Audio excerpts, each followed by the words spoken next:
LPG cylinder booking नियम में बड़ परिवर्तन।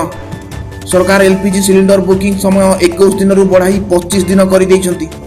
किछि लोक अत्याधिक सिलिंडर बुकिंग करी आगुआ महजूद रखुथिबा अभियोग आसिबारु एही पदक्षेप निया जायछि। सेहीपरि सरकारी एलपीजी उत्पादन बढ़ाइबाकू रिफाइनारी को निर्देश दैछन्ति। घरोई एलपीजी ग्राहक मानकू प्राथमिकता देबाकू सरकार जोर दैछन्ति। पूरा नाटा निरंजन माता आपण गैस एजेंसी अच्छे चाकरी करते